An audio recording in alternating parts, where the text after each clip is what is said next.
नमस्कार.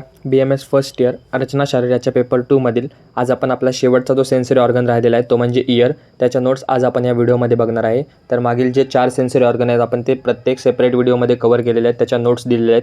ते जर तुम्ही व्हिडिओ बघितले नसतील तर ते चॅनलवर अपलोडेड आहेत. तिथे जाऊन तुम्ही ते बघू शकता. तसंच BMS फर्स्ट इयर संबंधित इतर विषयाचे इतर व्हिडिओसुद्धा चॅनलवर अपलोडेड आहेत. तुम्ही प्लेलिस्टमध्ये जाऊन ते बघू शकता. आणि जर तुम्ही टेलिग्राम चॅनल किंवा व्हॉट्सअप ग्रुप जर जॉईन केला नसेल तर तो देखील जॉईन करा. त्याचे लिंक या व्हिडिओच्या डिस्क्रिप्शनमध्ये शेवटी दिलेले आहेत. आणि ज्या नोट्स मी या व्हिडिओमध्ये तुम्हाला देणार आहे त्या तुमच्या नोट्समध्ये तुम्ही लिहून घ्या आणि त्याप्रमाणे त्याचा अभ्यास करा. कारण सेन्सरी ऑर्गन हा तुम्हाला खूप जास्त मार्कांचं वेटेज दिलेलं आहे युनिव्हर्सिटी एक्झाममध्ये. आणि 5 पैकी कोणते एका किंवा 2 तुम्हाला इम्पॉर्टंटच आहेत आणि ते तुम्हाला उपयोगीच पडतील. तर रचनाशास्त्राच्या पेपर 2च्या NCSMच्या सिलेबस कॉपीनुसार तुम्हाला सेन्सरी ऑर्गन, इंद्रिय, शरीर व सेन्सरी ऑर्गन हा पॉईंट युनिव्हर्सिटी एक्झामसाठी 10 मार्कांचं वेटेज त्या पॉईंटला तुम्हाला दिलेलं आहे. आणि त्यामध्ये आपल्याला माहिती आहे 5 सेन्सरी ऑर्गन आपल्याला स्टडी करायचे होते. आईज, इयर, नोज, टंग आणि स्किन. तर आईज, इयर आणि नोज ह्याच्यावर जास्त चान्सेस असतात LAQ विचारण्याचे. आणि तसंच ह्याच्यामध्ये असे पण पॉईंट आहेत ज्याच्यावर SAQ सेपरेट विचारला जाऊ शकतो. तर आणि टंग आणि स्किन हा पण थोडासा SAQला विचारला जाऊ शकतो. तर ते व्यवस्थित 5 ऑर्गन आहेत. खूप कमी त्याचा मॅटर आहे. सर्व 5 ऑर्गन कव्हर करा, कोणताही स्किप करू नका. तर पाहूयात इयर. तर इयर सर्वांनाच माहिती आहे की आयुर्वेदानुसार आपण त्याला कर्ण असं म्हणतो. मराठी भाषेमध्ये आपण त्याला कान म्हणतो. तर इयरची आपल्याला ॲनाटॉमी बघायची आहे. तर सुरुवातीला मी तुम्हाला एक सोप्पं म्हणजे इयर तुम्हाला सोप्या पद्धतीने समजण्यासाठी तुम्हाला समोर एक डायग्राम दिसत असेल किंवा ट्री डायग्राम दिसत असेल. त्यामध्ये इयरचे पार्ट्स दिलेले आहेत. तर मेनली इयर 3 पार्टमध्ये डिवाईड केलेलं आहे. एक्सटर्नल इयर, मिडल इयर आणि इंटरनल इयर. तर एवढं क्लिअर करा की आधी इयरचे 3 पार्ट असतात. आता त्यामध्ये एक्सटर्नल इयरमध्ये परत 2 पार्ट असतात. ऑरिकल किंवा त्यालाच आपण पिन्ना असं म्हणतो. आणि दुसरा आहे एक्सटर्नल अकॉस्टिक मियास्टस. आता त्यानंतर मिडल इयरमध्ये परत 2 पार्ट्स. आता इथे तुम्ही त्याला पार्ट्स म्हणा किंवा कंपोनंट्स म्हणा किंवा त्याचं स्ट्रक्चर म्हणा. पण मिडल इयरमध्ये 2 स्ट्रक्चर्स, टिम्पॅनिक कॅव्हिटी प्रॉपर आणि इपिटिम्पॅनिक रिसेस. आणि इंटरनल इयर हे 2 प्रकारे बनलेलं असते. एक बोनी लॅब्रिनने आणि मेम्ब्रेनस लॅब्रिननी. बोनी लॅब्रिनमध्ये cochlea, vestibule, bony semicircular canals हे स्ट्रक्चर येतात. आणि मेम्ब्रेनस लॅब्रिनमध्ये duct of cochlea, utricle and saccules, semicircular canals हे कंपोनंट्स येतात.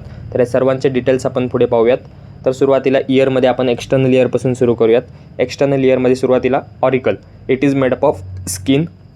त्यानंतर external acoustic meatus. It is a S shape canal conducting the sound waves. आणि tympanic membrane. It is thin transparent portion. आता tympanic membrane हा असा point आहे ज्याच्यावर तुम्हाला सेपरेट SAQ सुद्धा विचारू शकतात. तर त्याच्या नोट्स आपण व्हिडिओमध्ये पुढे डिटेलमध्ये बघणारच आहे. तर एक्सटर्नल इयरमध्ये ब्लड सप्लाय कशाचा असतो तर ऑसिपिटल नर्व, त्यानंतर ऑसिपिटल आर्टरी, त्यानंतर डीप ऑरिक्युलर आर्टरी, त्यानंतर वेनस ड्रेनेजमध्ये एक्सटर्नल ज्युग्युलर वेन, लिम्फॅटिकमध्ये pre auricular and retropharyngeal lymph nodes. आणि नर्व सप्लायमध्ये ऑरिक्युलो टेम्पोरल नर्व.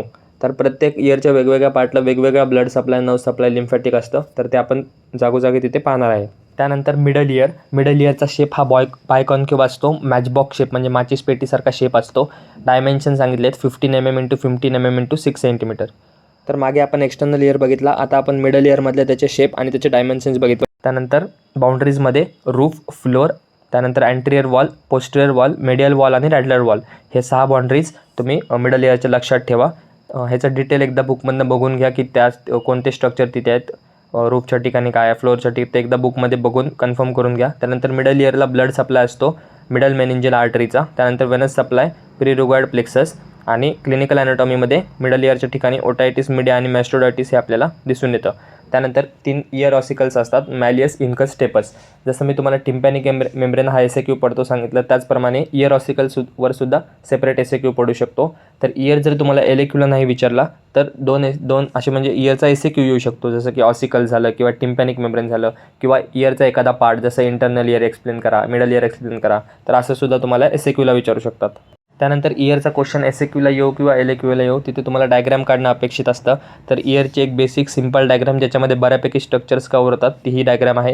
ही डायग्राम व्यवस्थित प्रॅक्टिस करा. ही तुम्हाला एक्झाममध्ये काढणं आवश्यक आहे. सोबतच 5 ते 6 लेबल्स पाठ करून टाका. त्यानंतर इयर ऑसिकल्स. तर आता हा सेपरेट SAQला विचारू शकतात. तर व्यवस्थित ऐका किंवा लिहून घ्या.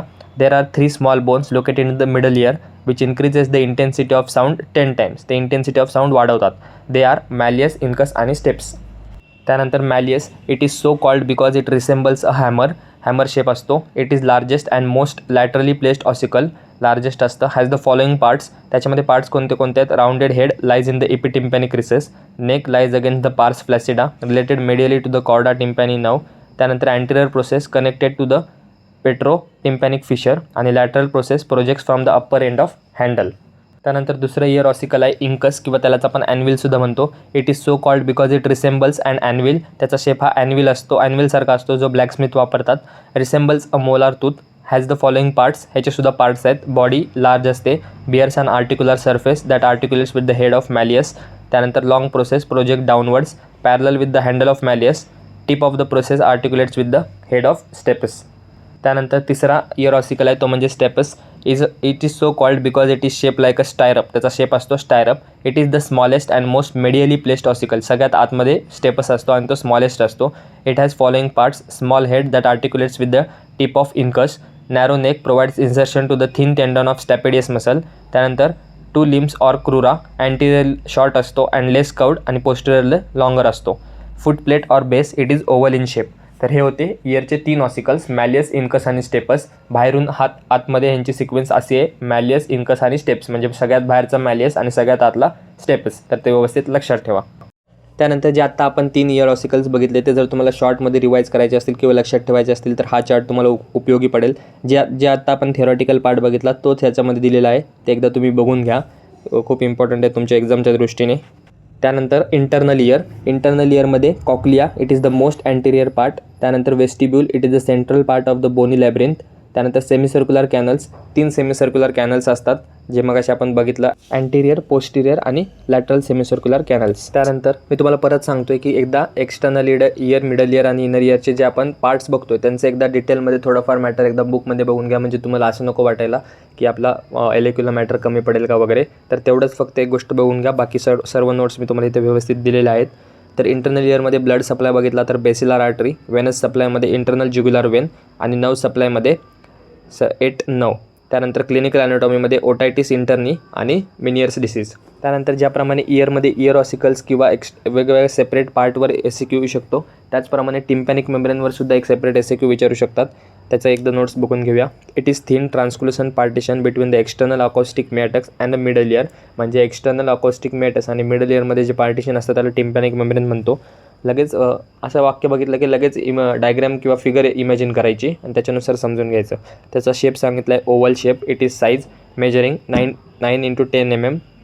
पोझिशन सांगितले placed obliquely at an angle of 55 degree with the floor of Maytas.